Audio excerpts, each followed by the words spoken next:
ଆଜିର ପ୍ରସଙ୍ଗ ସମାବେଶୀ ଆର୍ଥିକ ଅଭିବୃଦ୍ଧି। ଆଲେଖ୍ୟ ଆଞ୍ଚଳିକ ସମ୍ବାଦ ବିଭାଗ। ଉପସ୍ଥାପନାରେ ମୁଁ ନୀନା ସାହୁ। ଦେଶରେ ଆର୍ଥିକ କ୍ଷେତ୍ରରେ ସଂସ୍କାର ଏବଂ ପ୍ରତ୍ୟକ୍ଷ ଓ ପରୋକ୍ଷ ଟିକସ ବ୍ୟବସ୍ଥାର ସରଳୀକରଣ ବିଭିନ୍ନ କ୍ଷେତ୍ରରେ ଋଣ ଉପଲବ୍ଧତାକୁ ଗତିଶୀଳ କରିଛି। ରିଜର୍ଭ ବ୍ୟାଙ୍କ ଅଫ୍ ଇଣ୍ଡିଆ ଆର୍ବିଆଇର ଆର୍ଥିକ ସମାବେଶୀ ସୂଚକାଙ୍କ ସମ୍ପ୍ରତି ତ୍ୱରାନ୍ୱିତ ହୋଇଛି।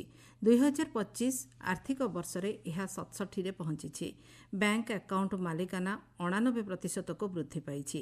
ଏହା ଆର୍ଥିକ ସୁଦୃଢ଼ୀକରଣ ପାଇଁ ବ୍ୟାପକ ସୁଯୋଗ ସୃଷ୍ଟି କରିଛି। ପରବର୍ତ୍ତୀ ପିଢ଼ି ଜିଏସ୍ଟି ସଂସ୍କାର ଶୁଳ୍କ ହ୍ରାସକୁ ଯୁକ୍ତିଯୁକ୍ତ କରିପାରିଛି। ନୂତନ ଆୟକର ଆଇନ 2025 ମଧ୍ୟ ଏ କ୍ଷେତ୍ରରେ ସହଯୋଗ ପ୍ରଦାନ କରିବ। ଫଳରେ ପ୍ରକ୍ରିୟାଗୁଡ଼ିକ ସରଳ ହେବା ସହ ଆୟକର କ୍ଷେତ୍ର ଅଧିକ ବ୍ୟାପକ ହୋଇପାରିବ। ଗତ ଦଶନ୍ଧିରେ ଭାରତରେ ଆର୍ଥିକ ଅନ୍ତର୍ଭୁକ୍ତିକରଣରେ ବହୁତ ଉନ୍ନତି ହୋଇଛି। ବଡ଼ ଧରଣର ସାର୍ବଜନୀନ କାରବାର, ଆର୍ଥିକ ଦେଣନେଣରେ ନବସୃଜନ ଏବଂ ବ୍ୟାପକ ବ୍ୟାଙ୍କିଂ କ୍ଷେତ୍ର ଭିତ୍ତିଭୂମି ଦ୍ୱାରା ଏହା ପରିଚାଳିତ ହେଉଛି।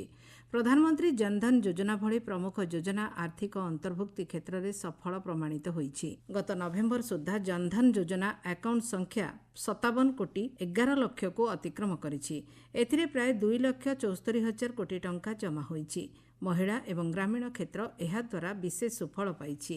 ବିଶ୍ୱ ବ୍ୟାଙ୍କର ଗ୍ଲୋବାଲ ଫାଇଣ୍ଡେକ୍ସ ଆର୍ଥିକ ଆକାଉଣ୍ଟ ସହିତ ବରିଷ୍ଠ ନାଗରିକଙ୍କ କ୍ଷେତ୍ରରେ ବୃଦ୍ଧି ଘଟିଥିବା ଦର୍ଶାଇଛି। 2021ରେ ଦେଶର ଆକାଉଣ୍ଟ ମାଲିକାନା ପ୍ରାୟ 78% ରହିଥିବା ବେଳେ 2025ରେ ଏହା 89%କୁ ବୃଦ୍ଧି ପାଇଛି। ଭିତ୍ତିଭୂମି ଏବଂ ସମାବେଶୀ କ୍ଷେତ୍ରକୁ ସମର୍ଥନ କରୁଥିବା ମାଧ୍ୟମଗୁଡ଼ିକ ଏହାଦ୍ୱାରା ଅଧିକ ବ୍ୟାପକ ହୋଇଛି। ପ୍ରଧାନମନ୍ତ୍ରୀ ଜନଧନ ଯୋଜନା ମାଧ୍ୟମରେ ଆର୍ଥିକ କାରବାର ଦ୍ୱାରା ପରିଚାଳନାଗତ ଖର୍ଚ୍ଚ ମଧ୍ୟ ହ୍ରାସ ପାଇଛି।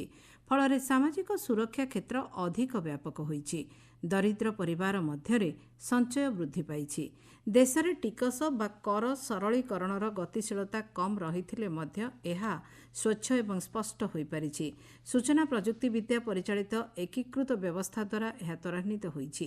ସ୍ୱାଧୀନତା ପରେ ଦେଶରେ ପୂର୍ବ ପ୍ରଚଳିତ ଆୟକର ଆଇନ 1922 ପରିବର୍ତ୍ତିତ ହୋଇ 1961 ନୂତନ ଆୟକର ଆଇନ ପ୍ରଚଳନ କରାଯାଇଥିଲା। ପ୍ରତ୍ୟକ୍ଷ କର ବ୍ୟବସ୍ଥାକୁ ଏକୀକୃତ ତଥା ଯୁକ୍ତିଯୁକ୍ତ କରିବା ଏହି ଆଇନର ଅନ୍ୟତମ ଉଦ୍ଦେଶ୍ୟ ରହିଥିଲା।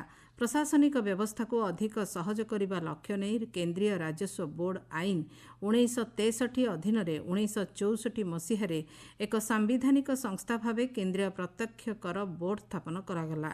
ପ୍ରତ୍ୟକ୍ଷ କର ଆଦାୟକୁ ଏହି ବୋର୍ଡ ବୃତ୍ତିଗତ ତଦାରଖ କରିଥିଲା।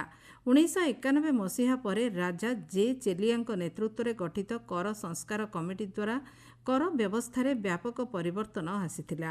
କର ଆଦାୟ ବ୍ୟବସ୍ଥାକୁ ଅଧିକ ବ୍ୟାପକ କରାଯିବା ସହ କେତେକ ଆନୁଷଙ୍ଗିକ କରକୁ ହ୍ରାସ କରାଗଲା ଏବଂ ସମ୍ପୂର୍ଣ୍ଣ ଆୟକର ଛାଡ଼ ସୀମା ନିର୍ଦ୍ଧାରଣ ଏବଂ ଅନୁପାଳନ ଉନ୍ନତ ହୋଇପାରିଲା। ଫଳରେ ଅଭିବୃଦ୍ଧି କ୍ଷେତ୍ର ପ୍ରୋତ୍ସାହିତ ହେବା ସହ ଆଇନ ଏବଂ କାର୍ଯ୍ୟକାରିତା କ୍ଷେତ୍ରଗୁଡ଼ିକ ଅଧିକ ସରଳ ହୋଇପାରିଲା।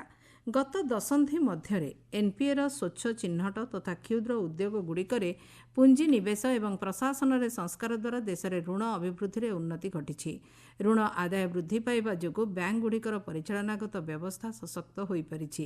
ସାମଗ୍ରିକ ଭାବେ ଦେଖିଲେ ବ୍ୟାଙ୍କ ଋଣ ପ୍ରଦାନର ଏକ ନିରନ୍ତର ଗତିକୁ ଏହା ସୂଚିତ କରୁଛି। ଆର୍ଥିକ ଅନ୍ତର୍ଭୁକ୍ତିର ସମ୍ପ୍ରସାରିତ କ୍ଷେତ୍ରରେ ଅଧିକରୁ ଅଧିକ ଲୋକ ସାମିଲ ହେବା ଦ୍ୱାରା ଭିତ୍ତିଭୂମି କ୍ଷେତ୍ର ଅଧିକ ଦୃଢ଼ ହୋଇପାରିଛି। ନିମ୍ନ ଆୟକାରୀ ପରିବାର, ଗ୍ରାମାଞ୍ଚଳ ଲୋକ ଏବଂ ମହିଳାଙ୍କ ଅଧିକ ଅଂଶଗ୍ରହଣ ଦ୍ୱାରା ଆର୍ଥିକ କ୍ଷେତ୍ରରେ ସଂରଚନାତ୍ମକ ପରିବର୍ତ୍ତନ ପ୍ରତିପାଦିତ ହୋଇଛି। 2025 ମସିହାରେ ବିଶ୍ୱ ପ୍ରତିକୂଳ ପରିସ୍ଥିତି ସତ୍ତ୍ୱେ ଅର୍ଥନୀତି କ୍ଷେତ୍ରରେ ସ୍ଥିରତାକୁ ସୁଦୃଢ଼ କରିବା ଲକ୍ଷ୍ୟ ନେଇ ପ୍ରତ୍ୟକ୍ଷ ଓ ପରୋକ୍ଷ କର ଆଦାୟ କ୍ଷେତ୍ରରେ ବ୍ୟାପକ ସଂସ୍କାର କରାଯାଇଛି। ଫଳରେ ନିଯୁକ୍ତି କ୍ଷେତ୍ର ବ୍ୟାପକ ହୋଇଛି। ଆଇନଗତ ପ୍ରକ୍ରିୟା ସରଳ ହେବା, ଡିଜିଟାଇଜେସନ୍ ବୃଦ୍ଧି ପାଇବା ଏବଂ ପରିଚାଳନା ଜନିତ ଖର୍ଚ୍ଚ ହ୍ରାସ ଦ୍ୱାରା କରଦାତାଙ୍କ ସ୍ପଷ୍ଟତା ଏବଂ ସ୍ୱଚ୍ଛତା ଅଧିକ ବୃଦ୍ଧି ପାଇଛି। ଗତବର୍ଷ ସେପ୍ଟେମ୍ବର 22 ତାରିଖରେ ଦେଶବ୍ୟାପୀ ସଞ୍ଚୟ ଉତ୍ସବ ପାଳନ ଆରମ୍ଭ କରାଯାଇଥିଲା। ପରବର୍ତ୍ତୀ ପିଢ଼ି ଜିଏସ୍ଟି ସଂସ୍କାର ମାଧ୍ୟମରେ ଦେଶରେ ଲାଗୁ ହୋଇଥିବା କର ବ୍ୟବସ୍ଥାକୁ ହ୍ରାସ କରାଯାଇ 2ଟି ସ୍ତରରେ ସୀମିତ ରଖାଗଲା। ବିଭିନ୍ନ କ୍ଷେତ୍ରରେ ଏହାର ସୁଫଳ ସିଧାସଳଖ ନାଗରିକ ଏବଂ ସମ୍ପୃକ୍ତ ଅଂଶୀଦାର ପାଇପାରୁଛନ୍ତି।